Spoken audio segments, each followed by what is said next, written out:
Kembali di acara Kulubuhui edisi yang keempat pada budidaya tanaman padi. Pada pagi hari ini, insya Allah kita akan membahas cara pembuatan kompos yang sederhana untuk bisa diaplikasikan untuk pemupukan tanaman padi. Pada kesempatan ini, insya Allah yang akan memberikan materi disampaikan oleh Haji Luli Lukpiayanti, PPL Wilbin, Desa Sukamulya dan Sindang Asih. Insya Allah dalam materi ini petani dan sekaligus para penyuluh bisa membuat pupuk kompos dan mengaplikasikannya di lapangan, meliputi pengertian kompos, manfaat, faktor yang akan mempengaruhi pengomposan, material yang digunakan dalam pembuatan kompos, metode, cara, dan terakhir uji kematangan kompos. Untuk mempersingkat waktu, saya persilahkan kepada narasumber Teh Haji Luli untuk menyampaikan materinya.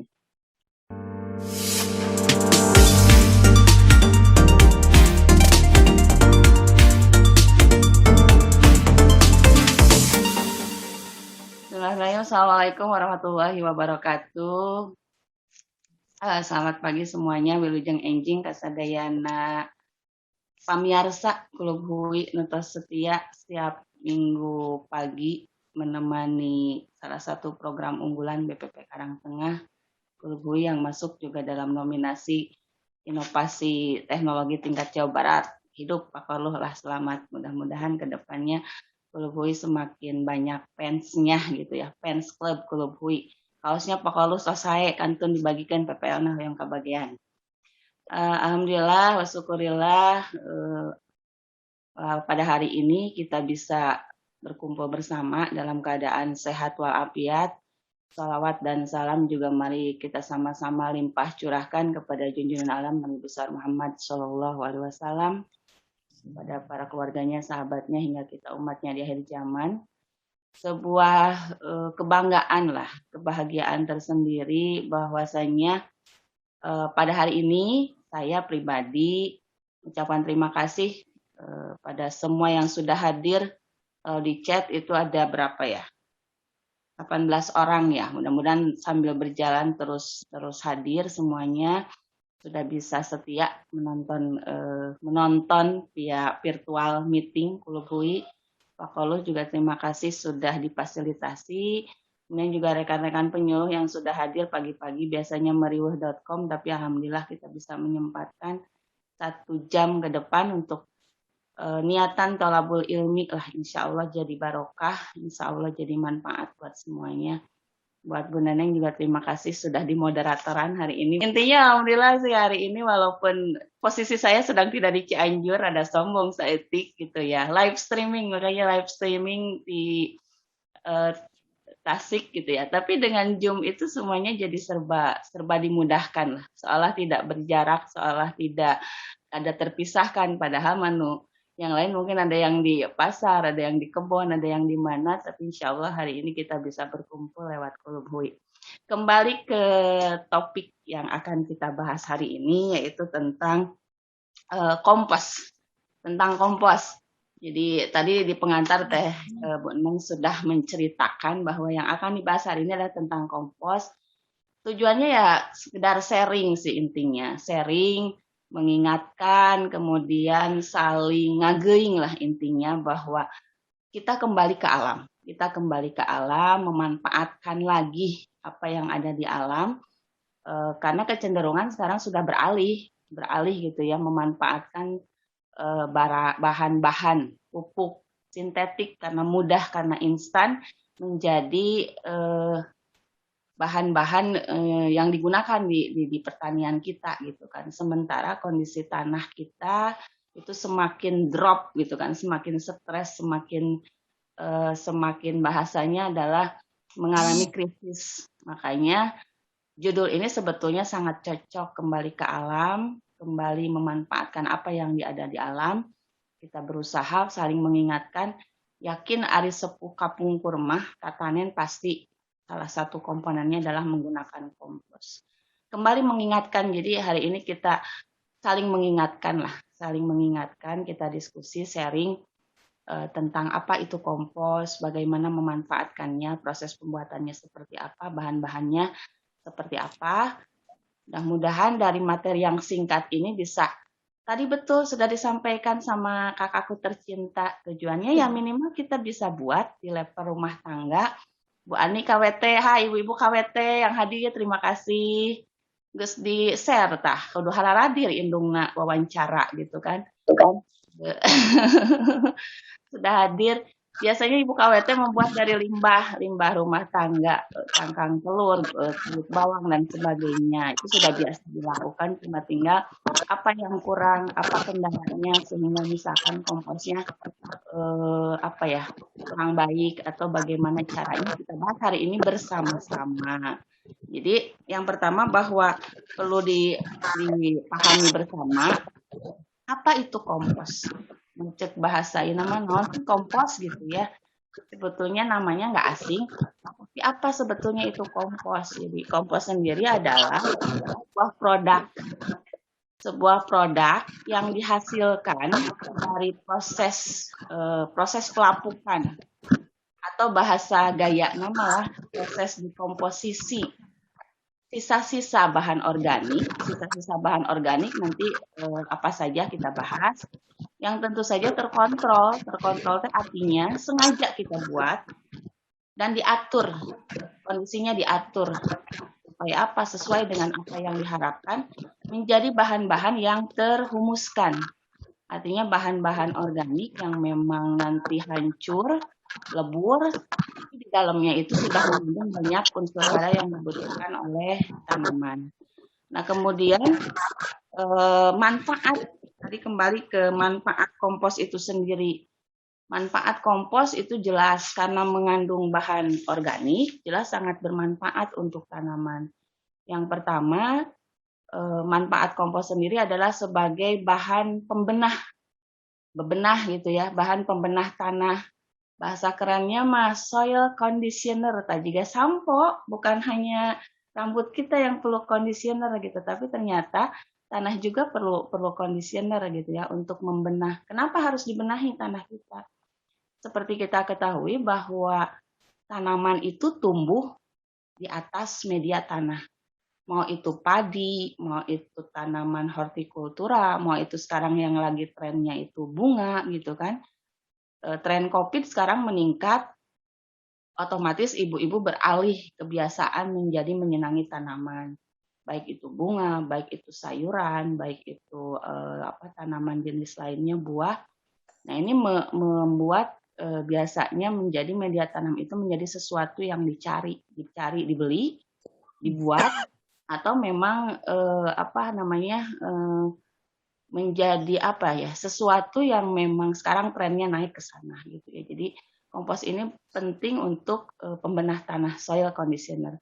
Kemudian yang kedua, fungsi yang kedua adalah manfaatnya meningkatkan kandungan bahan organik tanah. Bahan organik gitu ya, bahan organik ini bahan-bahan yang baik, bahasa gampangnya adalah bahan-bahan yang baik, bahan-bahan yang dibutuhkan oleh tanah sehingga bisa mempertahankan dan menambah kesuburan tanah pertanian. Balik lagi tadi, tanah kita sudah lelah, sudah jenuh, sudah stres gitu kan. Nah, bahan organik dari kompos inilah yang nantinya bisa mempertahankan, menambahkan kesuburan tanah pertanian kita. Kemudian manfaat yang ketiga adalah untuk menyediakan unsur hara di dalam tanah. Walaupun penyediaan unsur haranya itu berlangsung secara lambat gitu ya, slow release gaya ya, slow release. Jadi menyediakannya itu tidak secepat pupuk kimia atau pupuk yang buatan pabrik.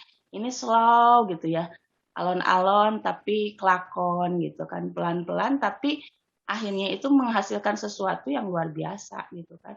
Dan jumlahnya juga terbatas, artinya sesuai dengan nanti bahan asupan dari bahan material pokok pembuatan kompos itu.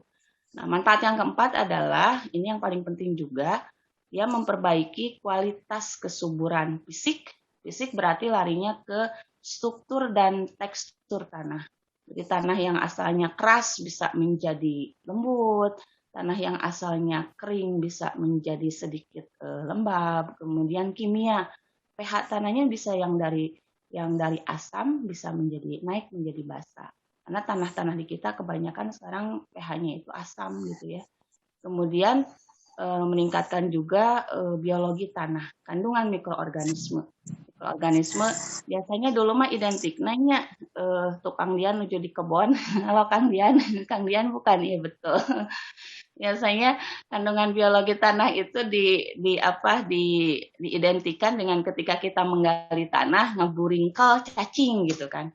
Oh berarti itu kondisi tanahnya sudah bagus. Tapi sekarang itu susah, teas tanah nauge gitu ya.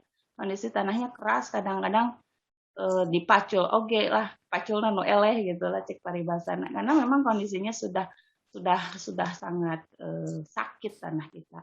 Itu mungkin beberapa manfaat dari kompos. Nah, selanjutnya adalah dalam pembuatan kompos itu ada beberapa hal yang mempengaruhi gitu kan. Tiga orang lah, naon sih faktor-faktor pengaruhnya gitu ya.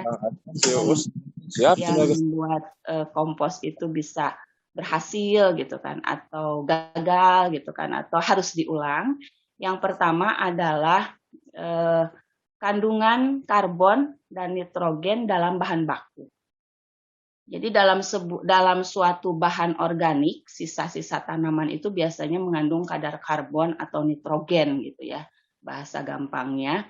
Nah, kandungan karbon atau nitrogen dalam bahan baku itu yang sesuai diharapkan dalam pembuatan kompos adalah yang memiliki perbandingan 25:1 sampai dengan 35:1.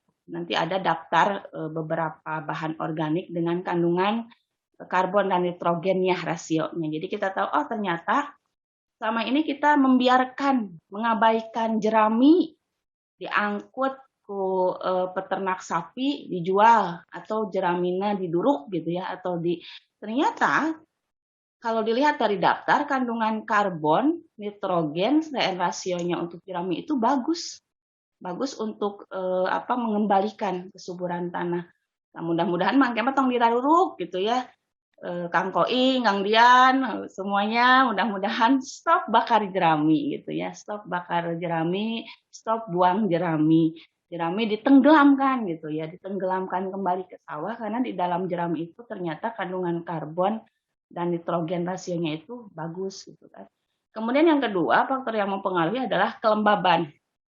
Ketika membuat kompos ibarat bikin kue, Bu Menteri, sok ada mau kue, kelembaban adonan itu sangat penting gitu. Jangan terlalu basah. Kalau terlalu basah nanti efeknya becek, busuk gitu ya. Beda antara proses pelapukan dengan si sampah nangga busuk gitu, beda.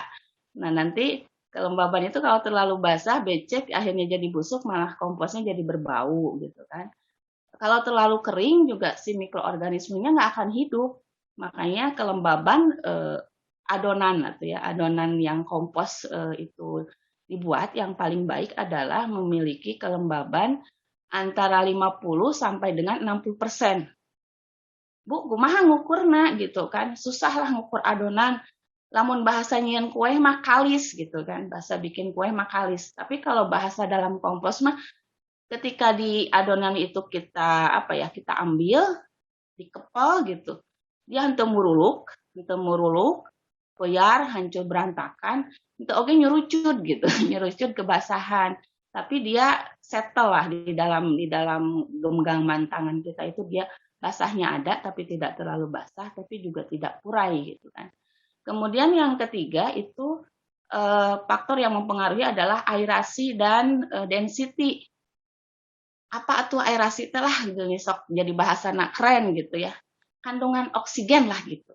Jadi dalam kompos itu diperlukan juga kadar oksigen karena si bakteri nate, si mikroorganisme nate memang nantinya ada yang membutuhkan oksigen, ada yang tidak membutuhkan oksigen. Ada yang aerob, ada yang anaerob. Nanti kita bahas bebarengan lah, naon eta si aerob jeung anaerob teh gitu ya. Jadi oksigen yang dibutuhkan itu hanya kurang dari 10%. Kemudian kerapatan kepadatan si bahan bakunya itu antara 250 sampai dengan 400 kg per meter kubik. Jadi ulah pepet teuing gitu, dedet padedet sampai ka si heurin usik misalkan dina amparan komposna atau dina drumna atau dina karungna atau dina keranjangnya, tapi juga jangan terlalu banyak ruang gitu kan. Jadi kerapatannya antara 250 sampai dengan 400 kg per meter kubik. Kemudian kandungan C organik tadi. C organik tiap bahan itu beda-beda, yang dibutuhkan yang paling baik untuk pembuatan kompos antara 50 sampai dengan 70%. Kemudian suhu yang ideal untuk kompos itu 45 sampai dengan 60 derajat Celcius. Itu pada fase 2 sampai dengan 5 hari. Tandanya apa? Yang 45 mah meureun lamun dicabak kana tarang itu teh hareeng gitu ya. Jadi hareeng memang 45 teh panas ke badan kita aja, kalau kita suhu 40 derajat itu lumayan nyebret gitu kan. Ini sampai 60 derajat Celcius. Cirinya adalah ketika nanti komposnya itu sudah dibuat, dipegang, suhunya panas gitu ya. Panas itu menandakan memang di dalam sedang terjadi proses dekomposisi atau proses pelapukan.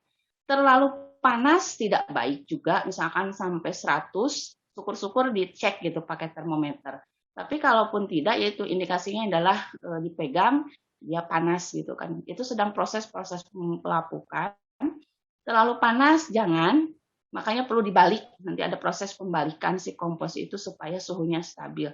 Terlalu dingin juga tidak baik juga gitu kan, berarti si mikroorganisme di dalam tidak berkembang dengan baik. Kemudian ukuran bahan. Nanti bahan-bahan yang dari proses bahan baku pembuatan kompos kan pertama biasanya bahan dari bahan baku pertanian. Ada jerami, misalkan bongol pisang, kemudian tongkol batang jagung, kemudian dari batang-batang kedelai, ayeuna kan usumnya kedelai dipanen gitu kan, panen muda, seueur tah rungkangna gitu ya batangnya. Itu bisa jadi bahan baku kompos. Itu harus dicacag di walang-walang gitu kan. Lah asa-asa dicacag gue gitu karena mereka ukurannya lumayan panjang, kemudian keras gitu. Jadi harus dipotong-potong. Ukurannya diupayakan semakin kecil sebetulnya semakin cepat proses pengomposan. Tapi kalau buat ibu-ibu KWT biasanya bahan bakunya itu kan yang di dapur, sisa-sisa bahan organik rumah tangga seperti misalkan kupas bawang putih, bawang merah, empon-emponnya, kunyit, jahe, itu, terus kupasan buah mangga lah atau misalkan pisang lah, itu dipotongnya agak-agak mudah karena tidak terlalu keras gitu kan, memang rata-rata sudah kecil-kecil. Nah itu mempengaruhi ukuran bahannya, ukuran bahan baku komposnya. Kemudian volume pengomposan.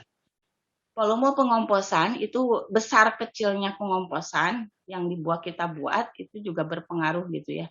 Tergantung nanti suhunya. Biasanya kalau semakin pepat semakin banyak suhunya akan semakin tinggi. Minimal itu kita membuat tinggi layernya, layer kompos itu 20 cm, maksimal 3 meter. Jadi nggak boleh lebih sampai kasa gunung gitu ya, jika gunung sampah gitu kan.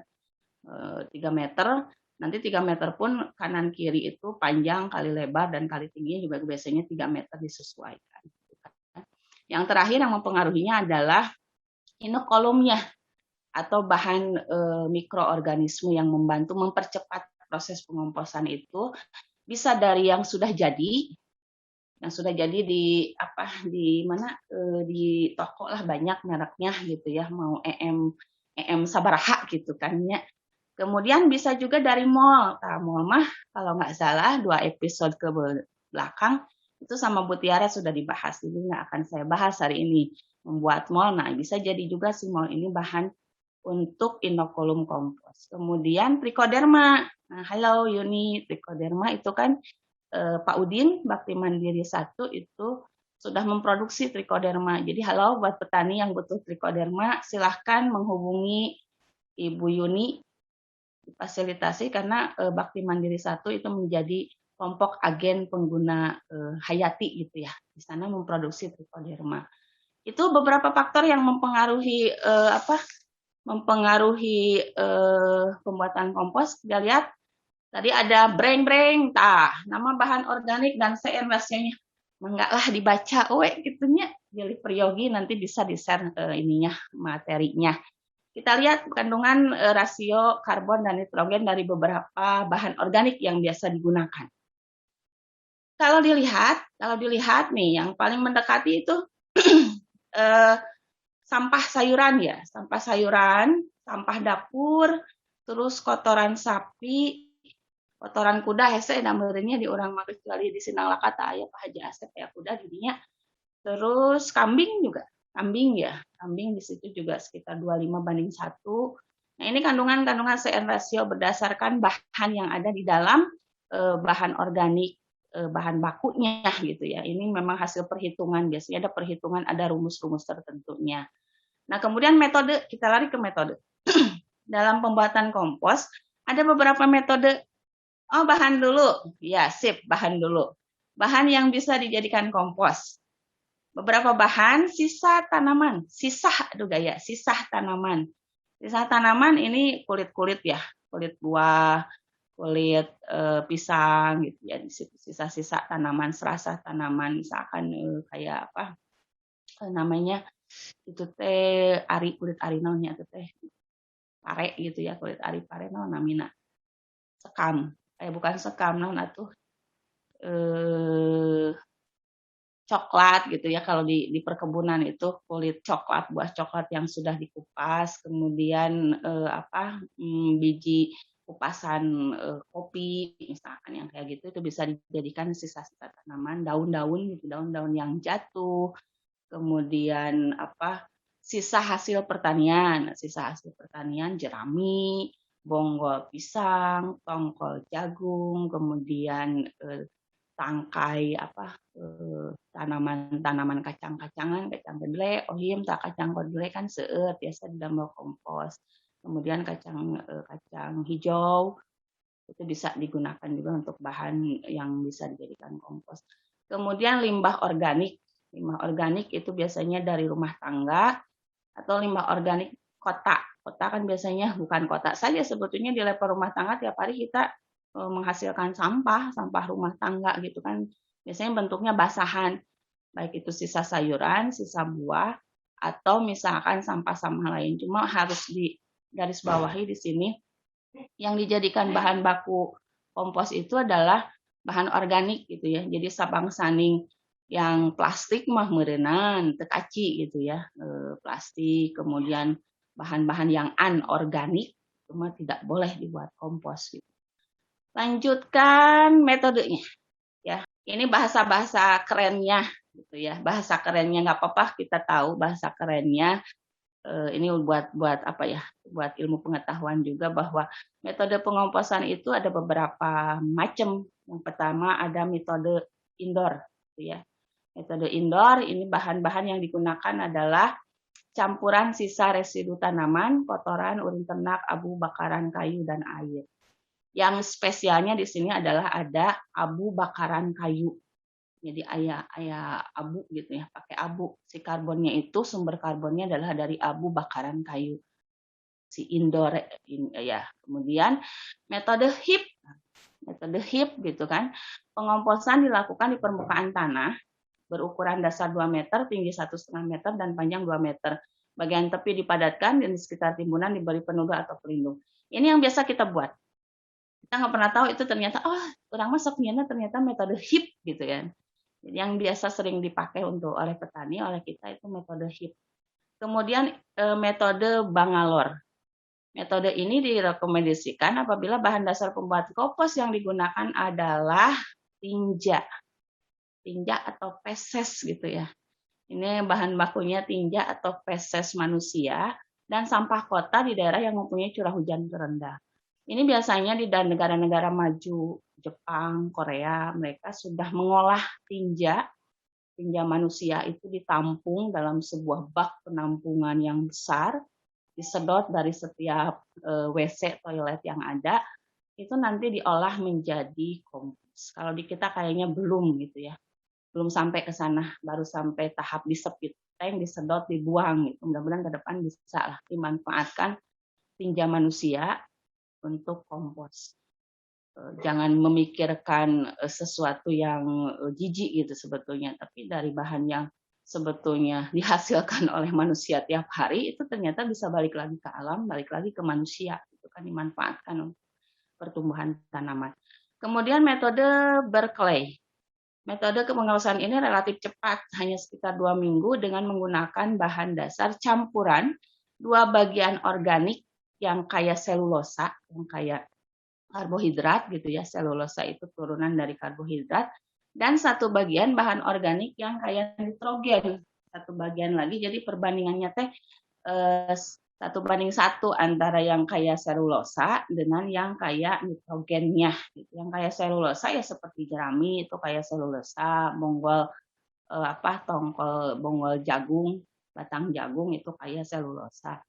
Dengan yang kaya nitrogen, yang kaya nitrogen itu biasanya hijauan dari tanaman leguminosa, kacang-kacangan, gitu ya.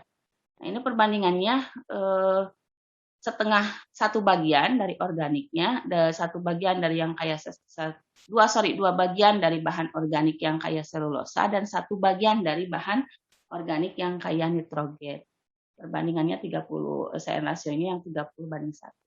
Kemudian permikompos. Permikompos ini memanfaatkan cacing. Nah ini metode yang menggunakan cacing sebagai perombakan bahan organik itu disebutnya permikompos. Cacing sendiri kan si golongan dari permes gitu ya, golongan permes cacing. Makanya yang menggunakan cacing ini disebut permikompos. Dan ada satu lagi, lupa tidak tertulis di situ, ada metode baru pembuatan kompos yang sekarang lagi tren disenangi ibu-ibu. Namanya metode Takakura. Dari situ ya, dari Jepang gitu ya, metode Takakura. Jadi menggunakan metode dengan keranjang, pakai keranjang, dilapisi nanti di layer-layer tanah, bahan organik, kemudian disiram dengan mikroorganisme, tutup lagi tanah, begitu selanjutnya gitu ya. Jadi metodenya namanya Takakura, tetapi disederhanakan dengan spesifik lokal, karena kalau kita bikin keranjang, beli keranjang gitu ya, atau keranjang yang dari bambu itu, kalau beli yang plastik lumayan harganya mahal, lebar gitu kan, atau dari yang bambu itu juga kita kadang kesulitan. Si Takakura versi kita mungkin bisa diganti dengan metode karung gitu, Takakuranya diganti dengan karung, bisa, itu juga bisa dilakukan. Selanjutnya pembuatan kompos itu dibagi menjadi dua macam ya. Ada yang metode aerob, ada yang metode aerob, ada yang metode anaerob. Ini bahasa kerennya gitu, bahasa kerennya. Kalau bahasa sederhananya adalah yang membutuhkan oksigen, menggunakan oksigen, dan yang tidak menggunakan oksigen gitu kan. Apa bedanya? Kalau yang menggunakan oksigen biasanya dilakukan di tempat terbuka. Jadi yang di tempat terbuka, bisa di sawah, bisa di kebun gitu kan. Di tempat terbuka itu menggunakan oksigen dengan sirkulasi udara di lahannya gitu kan. Dan bahan-bahan yang cocok, ini bahan yang cocok untuk tipe pembuatan secara aerob itu biasanya menggunakan yang memiliki kadar CN rasio 30:1 dengan kadar air 40%. Dedebok pisang gitu ya. Kemudian hijauan dari leguminosa, dan biasanya kotoran yang digunakan kohenya adalah kotoran unggas. Kotoran unggas gitu kan. Kalau yang anaerob itu yang tanpa menggunakan oksigen, biasanya itu di tempat yang tertutup, bisa di tong bekas gitu kan, atau di karung, dan biasanya disimpannya itu di tempat yang tidak terkena sinar matahari, di tempat yang di rumah lah, namun ibu-ibu disimpan di dapur gitu, jadi masalah karena menggunakan yang pembuatan kompos secara anaerob. bahan-bahan yang biasa digunakan untuk anaerob ini biasanya sisa-sisa gitu ya, sisa-sisa sampah dapur, kemudian kotorannya biasanya memiliki CN rasionya tinggi gitu ya. Nah, yang membedakan adalah biasanya kalau pembuatan kompos aerob itu skalanya besar, banyak. Karena kan makan tempat gitu, misalkan ukuran 3 meter kali 3 meter, tinggi 3 meter. Jadi harus di tempat yang terbuka, tapi tetap nanti harus ditutup pakai plastik atau terpal untuk menghindari matahari langsung dan air hujan langsung ke kompos itu. Tapi kalau yang anaerob, jadi metode Takakura itu bisa di rumah, gitu ya, di rumah atau digunakan ditutup pakai gentong atau pakai tong gitu kan. Syarat-syarat, nah ini ada yang syarat-syarat yang harus dipenuhi ketika kompos kita buat. Pertama, dicacah kecil, tadi sudah dibilang ya. Bahan kompos dicacah kecil 1 cm kalau bisa gitu kan. Yang kedua, aktivator harus tercampur merata ke seluruh bahan kompos agar lebih cepat dan cepat. Diemrat biasanya pakai boyor lamun ngadamel seueur gitu kan. Kemudian bahan kompos juga harus cukup mengandung air untuk mendukung kehidupan jasad renik di dalam aktivator kompos. Jadi ada tetap kita butuh air untuk menjaga kelembaban tadi 50-60%. Lalu bahan yang kering, nah bahan yang kering ini akan sulit dikomposkan sehingga dia harus tetap gitu ya tadi butuh air untuk disiramkan ke bahan-bahan yang kering gitu. Serasah tanaman itu sebelum dimasukkan itu harus diemrat dengan air. Yang terlalu basah juga jangan terlalu sampai jibruk oge basah, makanya juga ketika pembuatan kompos misalkan jangan terkena hujan, ditutup pakai terpal atau pakai plastik. Kemudian kalau menggunakan bak, misalnya menggunakan bak, nah aja lah ngadamel bak, ieu mah khususon ila bikin kompos gitu kan. Itu juga bak pengomposannya itu perlu ditutup untuk melindungi dari jasad-jasad renik karena mikroorganisme atau itu tidak semuanya bermanfaat untuk proses pelapukan, tapi ada juga mikroorganisme yang malah jadi kepembusukan, jadi bau dari air hujan, cahaya matahari, penguapan, dan perubahan suhu. Itu syarat-syaratnya sebetulnya cukup mudah sih, cuma learning by doing lah. Ketika memang kita praktek, biasanya ada beberapa hal yang nanti, oh ini ternyata gitu kan, harusnya begini. Ternyata kalau terlalu basah jadi begini, terlalu kering jadi begitu gitu kan. Insya Allah nanti kita ada edisi praktek ya Pak Kalau nanti ada video di sesi-sesi selanjutnya mungkin khususan untuk prakteknya di kuliahnya gitu ya. Berapa SKS gitu ya untuk prakteknya. Lanjutkan, next. Kemudian untuk pembuatan, nah ini skema lah kurang lebih gitu ya. Kurang lebih untuk skema pembuatan kompos. Pertama bahan dicincang atau digiling. Kalau yang kelompoknya dapat bantuan alat pencacah sampah gitu ya. Biasanya ada alat pencacah sampah itu dicincang atau digiling, ditimbang atau ditakar. Ukurannya sih bisa per ember gitu, 1 ember bahan gitu. Dan kita membuat larutan EM atau mol, ditambahkan gula. Tambahkan gula ini sebagai makanan dari bakterinya dan aktivator supaya si bahan organik itu cepat tumbuh. Kemudian step berikutnya adalah mencampur semua bahan. Bahan dicampurkan, ini yang metode ini ya aerob gitu ya di tempat terbuka kayak ada papan-papan gitu kan di barikade gitu kan kayak dibuat bak gitu. Campur semua bahan, tambahkan larutan EM atau mol dan air hingga 60%, aduk sampai rata. Tadi sampai dia bercampur rata gitu kan. Kemudian ditutup. Nah, tutup bisa menggunakan terpal atau menggunakan karung atau plastik. Pinggir kanannya yang tentu we di ieuan gitu ya, di pagehan lah gitu, ditinggang mau ku batu, bata atau ku papan. Intinya supaya tidak terkena air hujan, cahaya matahari langsung. Kemudian juga dia kondisinya kuat di dalam gitu kan. Biasanya kalau dalam proses pembuatan itu kalau tingginya 1 meter, nanti setelah proses selama 1 bulan kurang lebih gitu ya, nanti dia akan menyusut menjadi setengahnya ketika proses pelapukan itu sudah terjadi. Fermentasi hingga matang dan sesekali ukuran suhu dicek dan diaduk, dibalikan gitu kan. Kemudian, nah kalau sudah jadi jeng-jreng gitu ya, dianggap 1 atau 2 bulan kemudian gitu kan.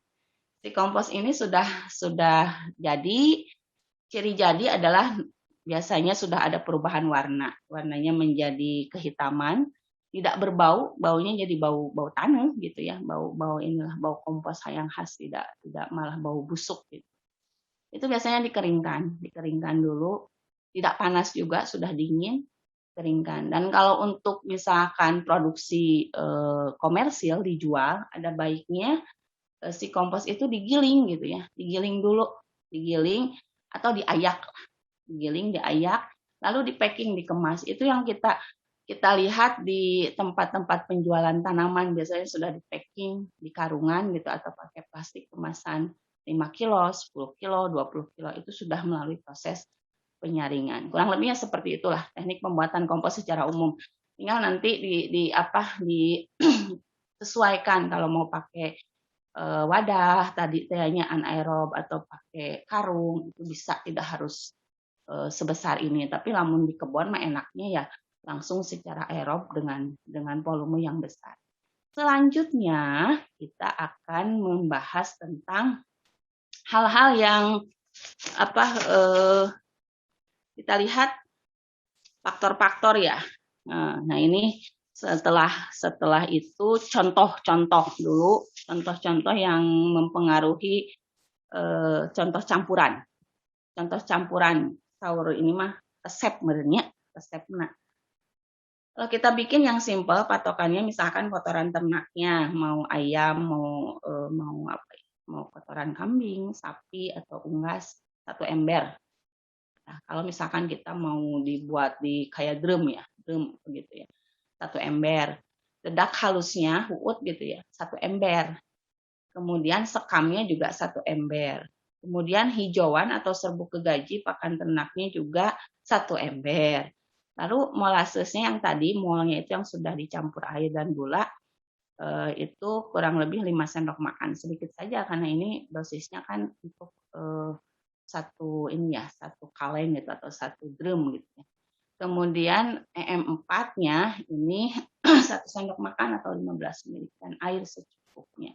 Ini contoh campuran tapi menyesuaikan dengan kondisi di lapangan berapa banyak yang kita buat, tapi kurang lebih kalau skala rumah tangga mau membuat minimal saember dah kagok merenya bisa alit mah gitu, dengan waktu yang lumayan lama pembuatannya, upayakan malah lumayan rada banyak gitu lah saalit teh.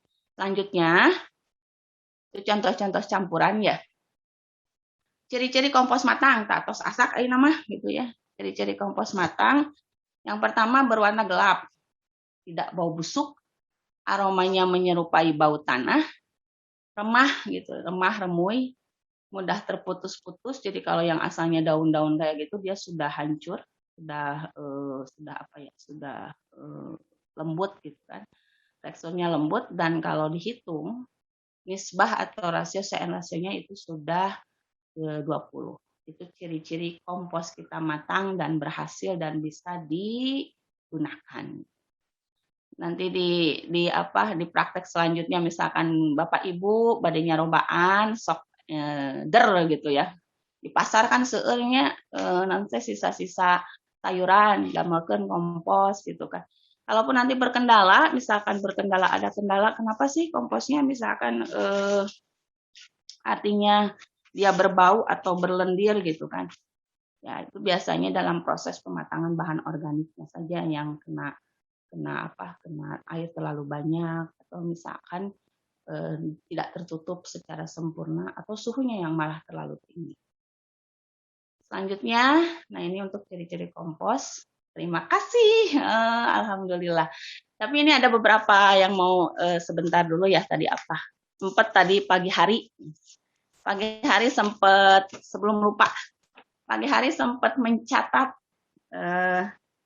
jadi ada beberapa kendala yang saya input gitu ya, beberapa kendala di ibu-ibu KWT gitu, atau ketika saya pun pernah bikin, ternyata ada sedikit kendala, misalkan biasanya yang dijumpai itu kendala ketika membuat kompos, ini ada 5 gitu ya, kendala-kendala yang dijumpai.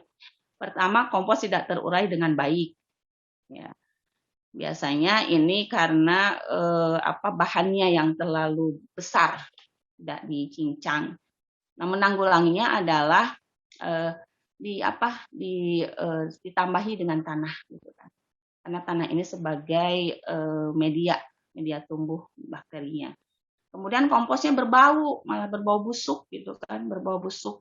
Ini biasanya, mohon maaf, kalau bisa dan jangan gitu ya, bahan sejenis daging gitu ya, sisa-sisa kalau di dapur mah kayak daging, kayak ikan gitu. Itu dibuat terpisah, jangan disatuin dengan bahan organiknya gitu. Karena kalau daging dengan ikan disatukan nanti komposnya cenderung jadi berbau busuk. Kemudian kalau di luar tadi yang secara terbuka atau aerob, usahakan itu yang memiliki ulah kakeum lah gitu, ulah kakeum. Jadi ketika hujan dia kakeum si taneuhna gitu. Itu juga bisa mengakibatkan si komposnya akhirnya jadi berlendir gitu kan. Dan kalau menggunakan rumput, ini rumput usahakan rumputnya sudah kering, tidak basah gitu, karena kalau kering, kalau basah dia malah memunculkan gulma, jadi tumbuh deui gitu di tumpukan kompos nanti jadi tumbuh deui. Dan satu hal bahwa pembuatan kompos ini bervariasi tergantung nanti aktivator yang digunakan atau bahan organik pembantunya. Jadi ada yang dalam sebulan itu sudah jadi, cirinya tadi ya sudah berubah warna, sudah dingin, sudah remui gitu kan. Tapi ada juga yang butuh waktu lebih lama, bisa sampai 2 bulan, tergantung dari bahan organik yang digunakan dan dalam proses pembuatannya seperti apa. Sepertinya lumayan sudah padat dipadat-padatkeun kuliah opat SKS hari ini. Aya di nuju naon eta ngajeng jehe. Waai mana kulub huina, kulub sampeuna.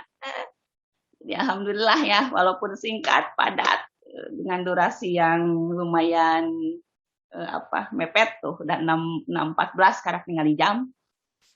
Untuk sharing berbagi mengenai kompos. Dan yakin ibu-ibu, bapak-bapak lebih pintar dan pengalamannya untuk membuat kompos itu lebih dari abdi gitu ya. Kita sharing saja.